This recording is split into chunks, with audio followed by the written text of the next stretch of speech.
welcome everybody to Virtual Equity. My name is Lindsay, My name is Nicole. and today we are on part two of our series, Discover Your Love for Recruiting, with our second episode, which is what we look for in a recruiter. So, Nicole and I have not talked to each other at all about what our choices were. We gave each other the job of finding five qualities that we look for in a recruiter. And so we thought we would talk about it today without any pre-conversation about it. So, Nicole, do you want to go with your first one? And we have no idea if they're the same or not. So, Do you okay, think they're Nicole, the same or do you think they're different? I feel like they're going to be different. Oh, no, not down, up. I think they're going to be different. I don't know how to get it to go up now. Yeah, I don't know. I don't know. So let's see. What's your first one? Okay, so I'm going to throw them out there. They're not in a specific order, just kind of how I wrote them down. So my first one was having a strong work ethic. And I think that for me encompasses the accountability, the integrity, all of those things. So I'm interested to see what direction you're going to take it in. I did write down accountability. Accountability was my fifth one. I I have a really hard time with people who don't take accountability for their actions. I don't need you to fix the problem. I just need you to be like, hey, I messed up. Like, what can I do? How can I prevent this from happening again? Um, I mean, I guess some of my other ones talk kind of about like work ethic, but like for sure, like I called out accountability. So like what do you look for to like judge accountability, especially like in an interview, right? Because like that's where it starts for us, right? We're interviewing and deciding if we're going to move forward. When you're interviewing and when you're like looking for accountability, to like what does that look like for you? Or a good work ethic, which is what you said. Yeah, I think I tried to cheat because then I was like five. I'm like, there's a lot more qualities I'm looking for. So I'm like, accountability fits into work ethic. Honestly, I feel like if you're recruiting, obviously it depends on what industry you're in. And I think what you need in order to be successful in your role as a recruiter is going to vary based on where you are, right? What environment you're in, what industry you may be in. But I do think that there's like a sort of core things that you need to have. So for me, that strong work ethic is being able to know that some days it's not going to be a 9 to 5. Some days it's going to require a little bit more. Um, that you have to hold yourself accountable. We obviously, if you have a recruiting manager or if you have a director that you're reporting to, there's someone that you're accountable to. But I think the main thing is that you are the only person in charge of how much effort you're putting into something. And recruiting is definitely something that if you just kind of sit back and wait for things to fall into your lap, they don't. You realize that they don't just like magically fall into place. So that's where the strong work ethic I think comes from, and the accountability, obviously, just holding yourself accountable, making sure that you are building the habits that you need to be successful and that you're following through. So I'm definitely a lot more analytical than you, which we both know, right? Mhm. So I agree with all of those things. When I am interviewing, I listen for verbiage patterns and story patterns to see if I can identify what that looks like for accountability and a good work ethic. I don't know why I'm struggling with that word today.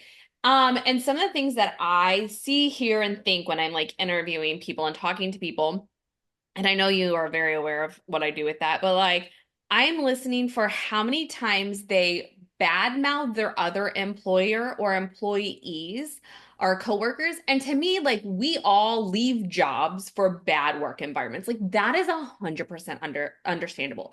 So like if you're like, I left my last job because it was not a cultural fit, I could care less. Like I get that, right? What I hear though, it's is if I ask you a question like, why didn't you hit this goal? And it's like, well, I didn't have this and this and this and this and this. And it's okay to be like, I did not have the support that I needed. But I also like to hear, what did you do to overcome that? Like, I struggled. I did go out and try to look for my own resources. I did try to talk to friends and families. And I just, without the support of my team, I couldn't be successful. Like, that to me shows accountability. I am trying, I tried some different things. It just wasn't the right environment for me. I can get behind. But you've been in those interviews with me when they're like, my managers didn't give me this. I didn't have this. I couldn't do this. And it's like, cool, what did you do to come like get around that kind of stuff? And you and I both are very strong and independent people. So to us, it's like, why didn't you just like go find that information, right? And so I just look and I don't need them to be as like crazy as you and I, right? Like I don't need them to be extreme like you and I, but I do want to see that they at least tried a couple of different things, just a couple. I don't, even if it's like, well, that manager wasn't doing such a great job. So I did try to find another supervisor. I did go to my coworkers. I did go somewhere else to get those resources. That's what Mhm. I look for. And then with the good work ethic, I feel like that's really, really hard to interview for, right? Like, because anybody can make it sound like you are going above and beyond and number one in interviews. So I struggle with that one personally identifying it. So I usually lean really heavy on that accountability piece. Call it fair, not fair, it's my way of interviewing. But that is what I look for. And oddly enough, it's not just recruiters. Anybody that we place on our team, I need them to be accountable, even if it's just like, I didn't know what to do, so I went to my supervisor and I'm like, hey, here's what I think, right? That Right. what do we call that? That 3-1-1-3-1-3-1-1, No, whatever we call it. 1-3-1, come with a problem, three solutions, your best answer. Yeah. So like I'm just looking for somebody who can do that. We use that just so everyone knows. Side note, we use that a lot with our team. It's the 1-3-1. One problem, three solutions, the one you think is the best. We try to interview to see if people do those kind of things as well. I mean, what else? Do you have anything else, or like, do you agree? I mean, I know you see me do that, but like, what do you do? Anything different? I think really the strong work ethic, and I think anything that you interview for, I think everyone's always on their best behavior when they're interviewing, and I do think that that's part of the reason currently, we use a kind of very structured, in the past, I haven't used as structured of a interviewing process. So I think when you have the conversations and you get to ask the questions and you are able to ask the more open-ended question, it's like, well, okay, tell me about an issue that you had. And I think based on the information that they give you, you can kind of do something, right? But obviously, I think that the work ethic and accountability, that's something that you're really going to see over time in someone. It's not something that you can really have shine through in an hour or two that you're interviewing. Um, so yeah, I mean, I think that for me, if long term, that's what I'm looking for. And I think you can get away with maybe pretending that you have that in an interview and saying all the right things. But I think very quickly you can kind of say, like, yeah, that was a good behavior interview. Right. All right. What's your second one on your list? I have strong communication skills. Um, is that on there? I I do not care, I guess, about your strong communication skills. All right. Why I did you choose that? I think having strong communication skills, especially in a recruiter seat, can be the defining factor between closing a deal and not closing it. I think a lot of times, especially right now, some of the feedback that we get, it's, you know, my recruiter didn't tell me this. This process wasn't explained to me. This information wasn't given to me. And regardless of whether you're an account manager, you're a recruiter, you're just a manager, or whatever it may be, you have to be able to communicate with people. You have to be able to also guide the conversation where you need it to go.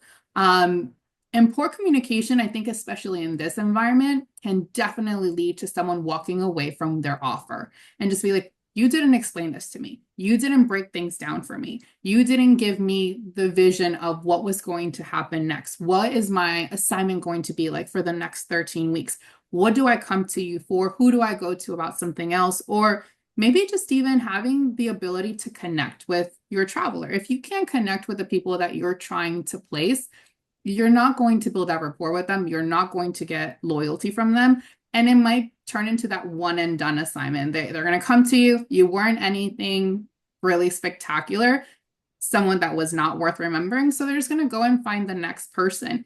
Meanwhile, if you take the time to communicate, to build that relationship, to understand their wants, their needs, and how you can play into that, that's what's going to make someone come back to you time over time, regardless of what industry you're in, right? Um, I think strong communication is the foundation of people building a good relationship with you and developing that loyalty towards you as a recruiter.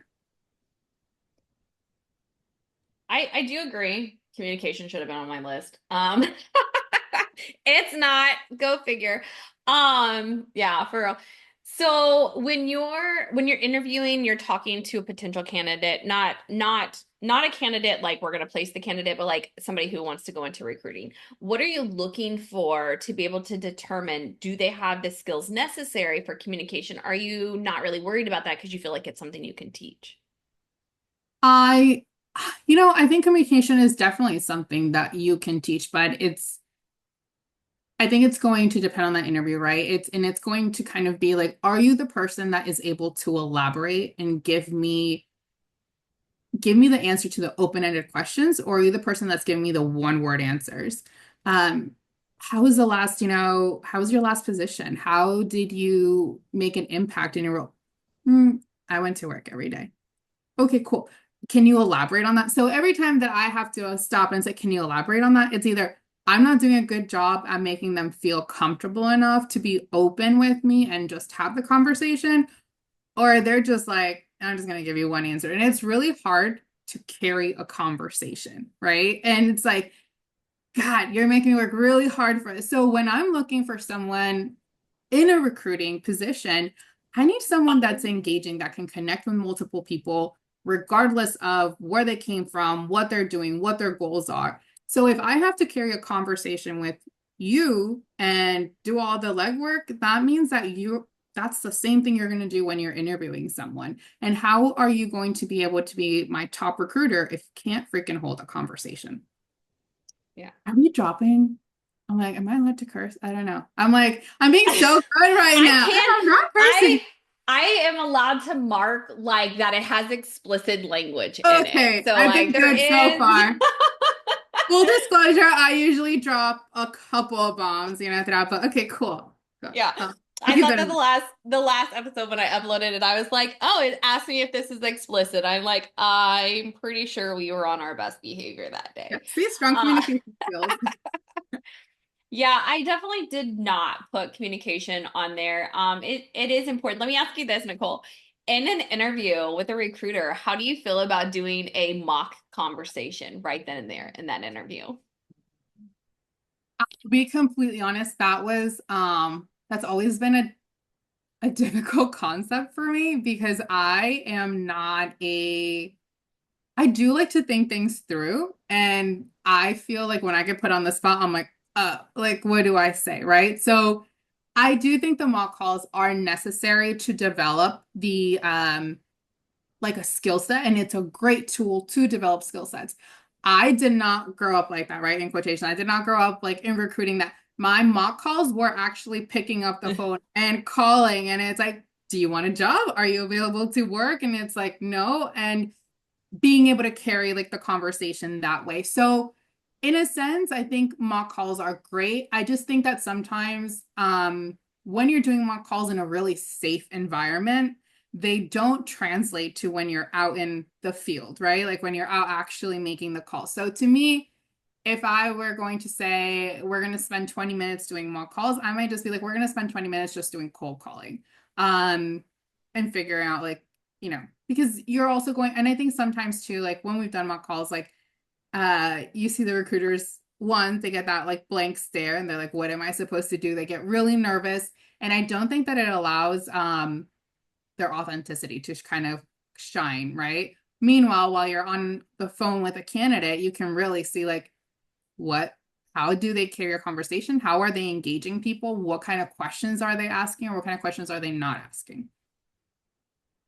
Mock calls are probably just like public speaking and podcasting and all that are pretty terrifying for me, though. I have to build myself up for it. Um, Awesome. Do you want me to go with my second one or you want to go Yeah. with yours? All right. Okay, so my second one, which was my first one on my list, is I look for basic sales experience. Any Mhm. kind, anything that as we're going through training, as we're helping guide them through being a recruiter, anything I can lean on in the interview and resume to help translate the information I'm trying to explain to them. So, like, I have young kids, and obviously you have young kids too, but in the school, they're always talking about whenever they're teaching children, they're trying to make real life connections. So anytime we are doing one-on-ones or we're talking to anybody individually, I try to pull information from like their interviews, just talking to them. I mean, like, how can I translate the concept I'm telling them into something relatable? So when we're interviewing people, I could care less if you have recruiting experience. Honestly, we both know I actually prefer if you don't have recruiting experience, especially in our industry. But I look for things like if you were a server, like how did you upsell, right? Like I talk a lot about upselling with them and what that looked like and how they identified opportunities. And there are sometimes that people are like, I just did what I was supposed to do. Like they don't think about it. And but I pull it out and later on I'll be like, so when you were a server and you had to upsell, you didn't look at it as selling, but and then like I'll use that as like a way to train whatever concept. So that's what I'm looking for is at least some type of tangible sales experience to translate. When I started in the industry, I absolutely hated sales. And so I was like, I've got to get over that. And I did direct sales for a while. I thought, what is the hardest, worst thing I can make myself do that would make me feel uncomfortable and make me get out of my comfort zone? And so I did direct sales for like a year and a half. I sold t-shirts, hardcore, like on Facebook, like Facebook Lives, played games, did parties, like the whole works. And I learned so much about sales and about just like sticking through what is uncomfortable and not letting no be discouraging and not being afraid to then go back and talk to somebody after they said no. So I now look for anything that I can help translate that information because I definitely was not into that prior at all. So that is what I look for. I don't know. What do you think? Because I know you probably don't feel as strongly about that as I do, or do you? What do you think on that? Yeah, I mean, I think I started serving really early on. When I was serving though, I think a lot of times for me, it was what kind of experience am I providing for the person that I'm serving, right? And I think that that's also kind of, yeah, like you said, I think sometimes you're selling and you don't realize that you're selling. And I feel like that's kind of what I'm looking for. I'm looking for someone that is able to connect and is wants to provide a good experience for people that has is going to be willing to serve people in a way like how can I really truly help this person. I think recruiting is definitely sales. I think you're definitely selling, whether you're selling a position, you're selling your customer, you're selling your business, whatever it may be. Um, and I think that the main thing is that you have to be able to make connections with people. If you're not able to connect with them, regardless of what your role is, then you're not going to be able to be successful in as a recruiter, pretty much. Um, so yeah, I'm not sure if that answered your question. No, it did. All right. What is your number three? My number three is drive. Like that's I mean, I I think mine play into drive. All the rest of mine play into drive and like work ethic. Like I think I just like pinpoint some of the things I use to measure that. So let's talk about your drive. Go ahead. What do you to think? me, it's like I guess what do you think about when you think of drive? What do you think I'm saying? So like for me, to me, because my next ones are like goals, KPIs, motivation, and the motivation to measure where you're at and where you're going, right? People being motivated by money, things like that. So like your drive to do what you want, be where you want, the freedom, whatever your underlining why, right? Your underlining reason is your ability to stick to that without being shaken, even when it gets low. When it's high, but when it's low, I still have to keep going. So yeah, I mean, all of that kind of encompassed drive for me. I don't know, what did you put? I think that that's kind of my thought process. I think drive, a lot of people think of drive as um I don't know, just like someone who's constantly going, who's constantly motivated. And, you and I have had the conversations. I think motivation is temporary for sure. And I think for me, drive also encompasses discipline. You have to be disciplined in terms of recruiting or whatever role you're in, especially if you're in the healthcare industry right now and you were a recruiter through COVID, and you've experienced the craziness that has been, the last year, the last couple months, whatever it may be. You need drive, you need discipline. And to me, it also means, are you able to be creative? Because a lot of times I get, when we're interviewing or even when we're, in our day to day, it's kind of like, well, nothing's happening. I'm getting nowhere. There are no leads. No one's answering phones. Like, there is nothing. I'm like, cool. Where is the drive to find something else? What can we do that's creative, that's thinking outside the box, that, in recruiting, you're also not out there like door to door, right? Knocking. It's like we have pretty much a couple of resources that we can use. Are we using them to the best of our ability? Or are you just sitting there and again waiting for the magical like recruiting gods to like speak to you and be like, yes, here's all your candidates and you're gonna make 100 offers? So to me, that's what I'm looking for. I'm looking for someone who is able to carry on even though they are in a low, right? Because one week you might sign 5 offers, 10 offers, and then the next week you're like, I've gotten nobody to answer the phone for me. So it's, what are you doing despite the objections that you're getting? What are you doing even though you may not be getting someone to answer a call for you? You're not getting someone to answer a text message. It's like you get a really crappy response in a text message. Are you just laying flat and being like, oh gosh, they were terrible to me? Or are we responding back, firing back, like, cool, carry on. Let's go find the next person that we can place and that we're going to build that connection with.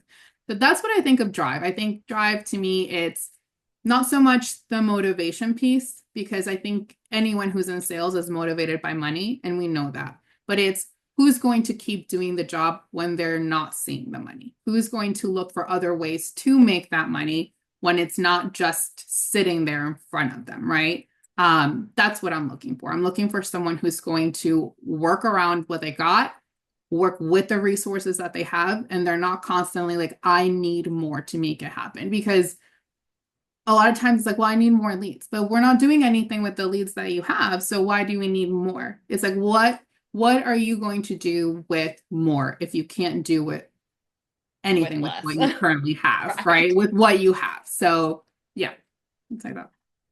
So, we both know that's not a taught habit. You cannot teach that habit. And I Nope. know that you and I both try to assess that in interviews. What are you looking for, or how are you trying to not engage, how do you trying to gauge their drive? Which, again, you can answer anything in an interview and pass it, but like what kind of things are you looking for to kind of like identify, is this person driven? Is it going to be okay? Because we do have a lot of ups and downs and wins and losses and things like that. So like what are you looking for when you're interviewing for that? I guess I'm looking to see, I think you're going to be asking the questions like, how did you come across candidates in your last role? What did you do? What kind of resources did you have? Do you feel like you had all the resources you needed to do your job properly? And then kind of see, okay, what is their response to that? No, no one ever paid for leads for us, so we never got them. And okay, well, what have been, and mind you, like, I'm not saying that having resources is a bad thing, right? We all need them. But sometimes you're not somewhere that is able to provide everything from the beginning. When I first started recruiting, it was, there's the filing cabinet, there's applications A to Z. You start at Z, I'll start at A, we'll meet in the middle. And if that doesn't work, we're going to have to start going through the phone book. I'm not that old, I promise. I'm not as old as that sounded, but that was pretty much what we had to do. We didn't have the ATS. We didn't have like a CRM. We didn't have any of those things where people just magically matched to jobs. We were the job matchers. We were the ones that were calling clients and like, what do you have open? Hey, I saw you had this opening on, like, can I help you fill that role, right? And I think that currently I think technology kind of hinders us a little bit because we move away from the core things that make us recruiters.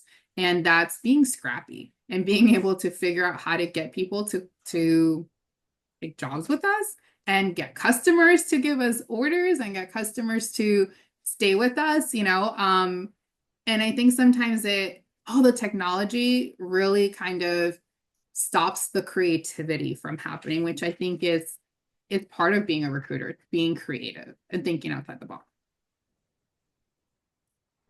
So my second one I wrote down, my third one I'm giving you, is goals, KPI, motivation with measurements. So definitely the way that I assess drive, right?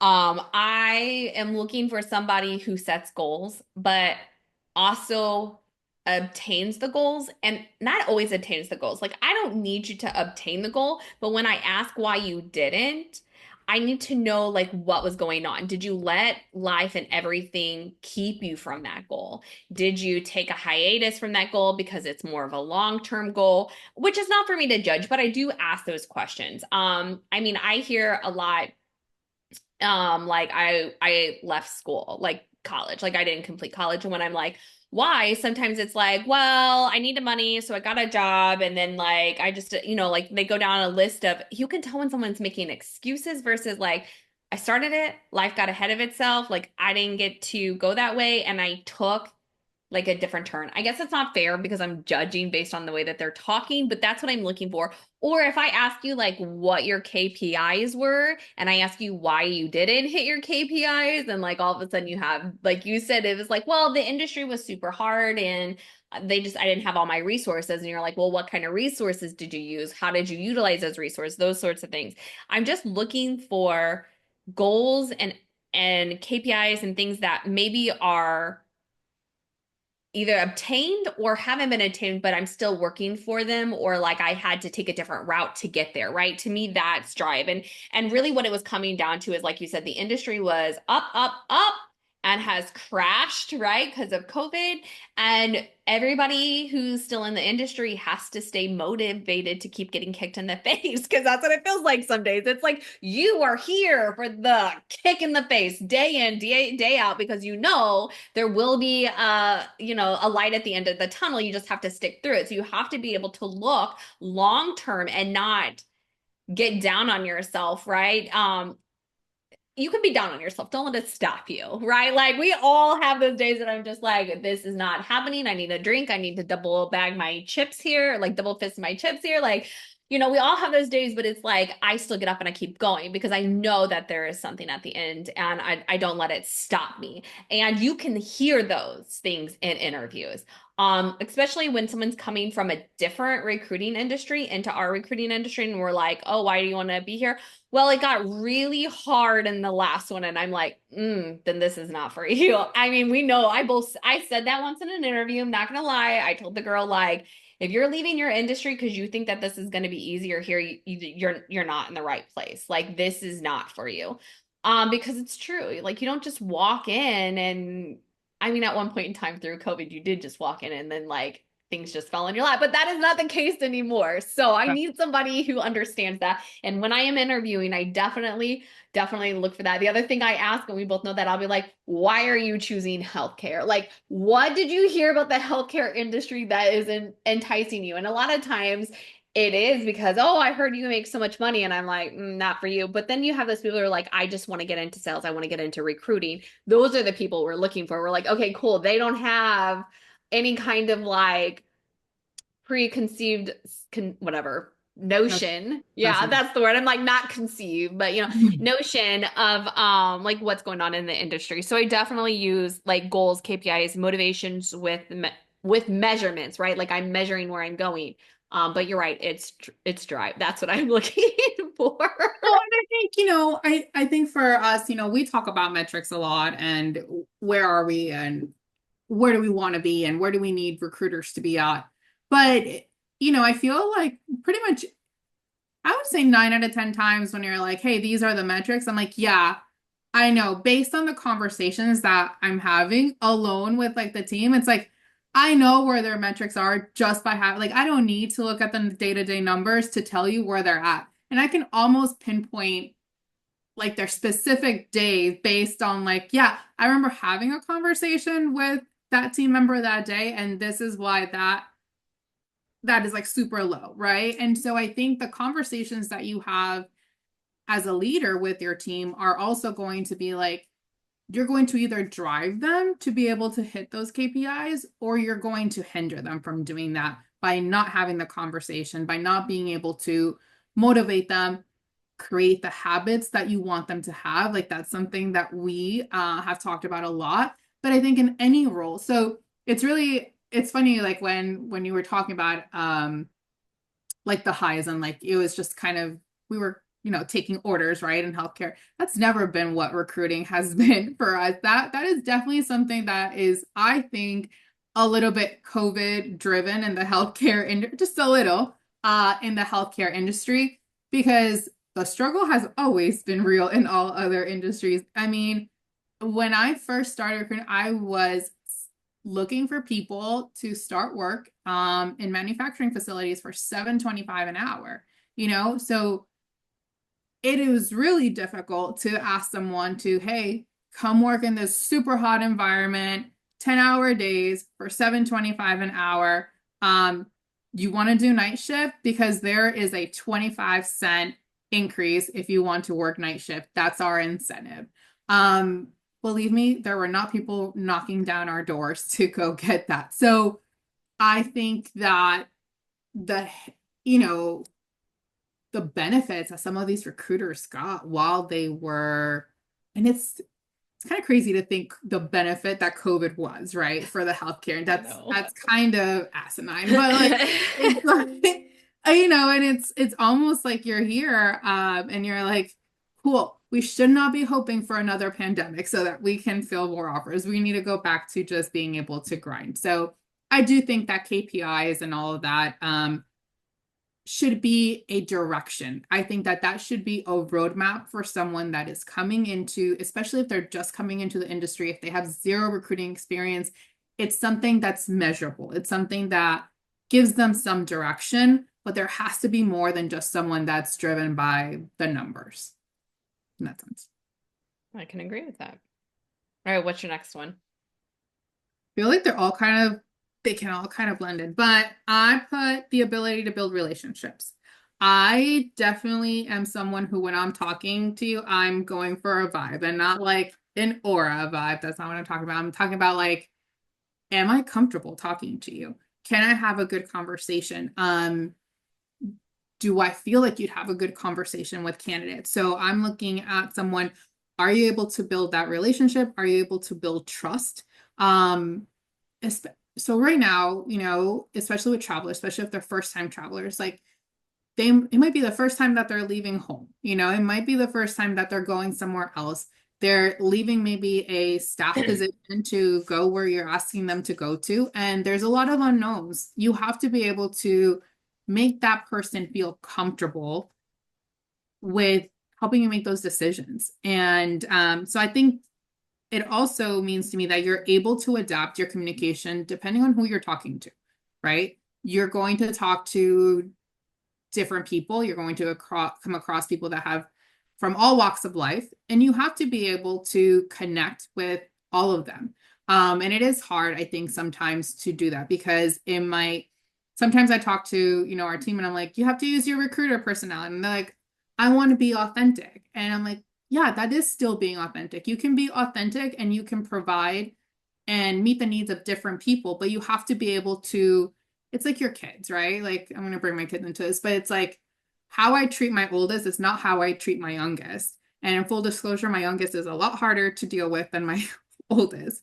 And I love them the same, but I have to treat them differently because their personalities and their needs are different. And I have to adapt my personality, my parenting style to meet their needs. And I think that translates to a recruiter. You have to be able to adapt how you communicate in order to be able to build the connections with whoever comes across your desk and is entrusting you with their job and a commitment to a different job and a commitment to their career and to moving across the country or whatever it is we're asking them to go. We had someone come through yesterday. And it's like, well, I don't want to go. I want to be in London. I'm like, cool, me too. Take me with you. It's like, let's talk about London and how we can make that happen. By the way, how would you make that happen if somebody's like, I want to be in London? I'll be like, let me go scope out London for you and I'll let you. Nothing.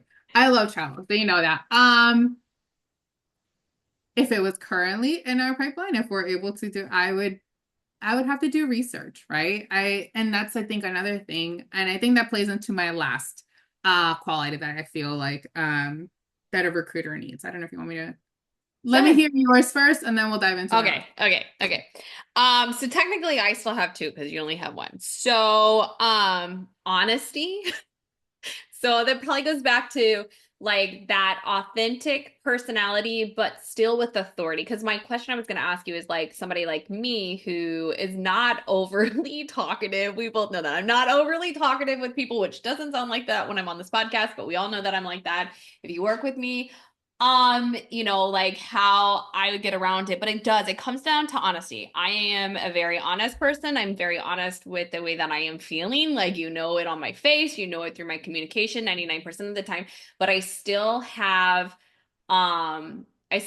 control of the situation typically, right? And I think that helps me. So maybe I'm not as like overly talkative, but if I'm talking to you, you feel like I'm there to help you because of the authority aura that I give out, on top of the fact that I am goofy and I say really weird things, as our team has pointed out several times, and I cannot help myself. It is who I am, and I'm not willing to put myself into any kind of shell because it makes me feel trapped. And so I look for people who can be honest with what's going on and what they're doing. That way they can be honest with the travelers. But there's a difference between being honest with the traveler and still, like you said, having your recruiter voice or your mom voice or whatever that is, your customer service voice, where you're like, this is how it has to be. I understand. Here's the information so that you feel confident in why we're taking this route or that route, right? Which I guess as a mom is kind of how we handle everything anyways, but I do the same thing with the team. Like we know that. We'll have the team members be like, well, the traveler doesn't trust me anymore because of this and that. And it's like, then that's the way you chose to present the data. You're in control of that situation. It's your job to make them feel comfortable by being honest, open, and explaining the situation so they understand why we got to this decision and how to move forward with that information, right? So honesty is super important to me, but right, like a professional honesty, I guess is really what that would be. So I think I see it as just being knowledgeable, right? yeah. I think it plays so much into I truly think that the more knowledge you have, the more empowered you feel to not only make decisions, but be able to give people all the information that they need to make their own decisions. So I do believe that it's being honest and having that open communication, but it's also knowing that the knowledge that you have and the knowledge that you're able to impart on others is going to allow them the opportunity and to empower them to make decisions. So if you go into a recruiting situation or any situation and any role that you have, and you're like, I got nothing. I looked at nothing. I have no information on this job. I have no information on these rates. I have no information on you. I never looked you up. I never looked at your resume. You're coming in blind.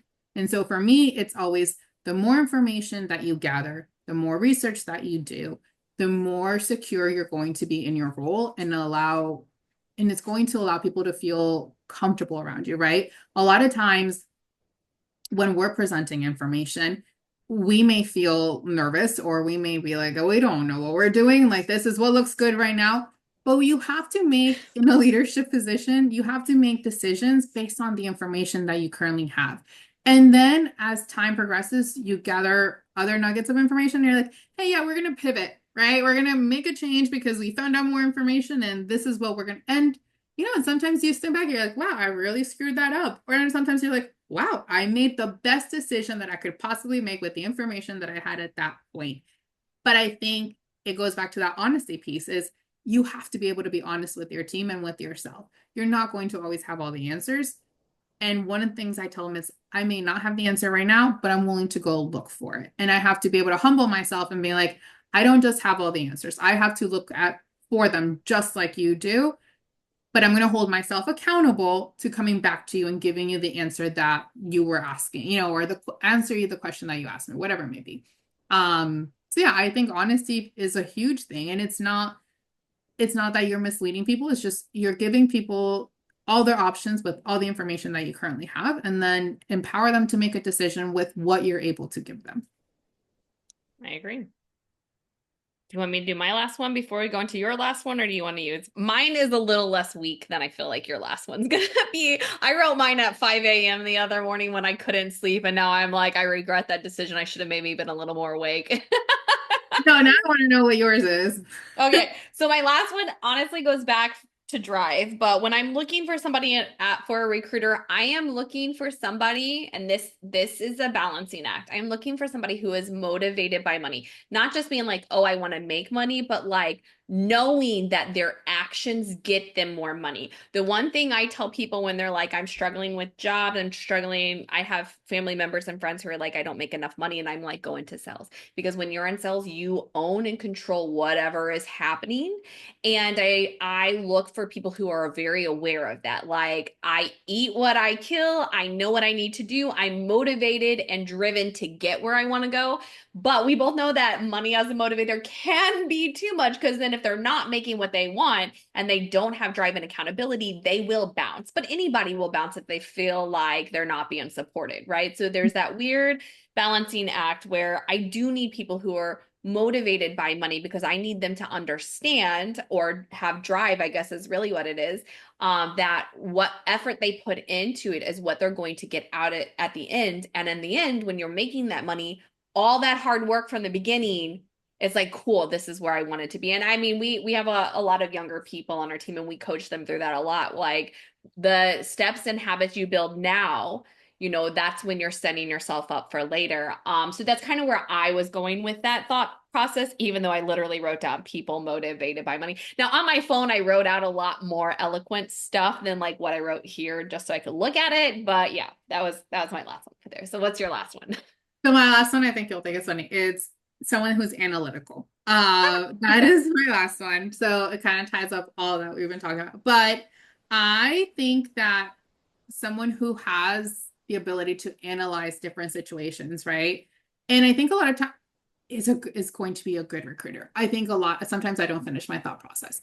I think a lot of times people think of analytics as data, as only numbers. But to me, it's also someone who is a problem solver. Do you have the ability to analyze a situation and come up with a solution? And I think that in recruiting, you have to be able to keep up with current trends. You have to know what's happening, what's not happening, what's motivating your people, what's not motivating them.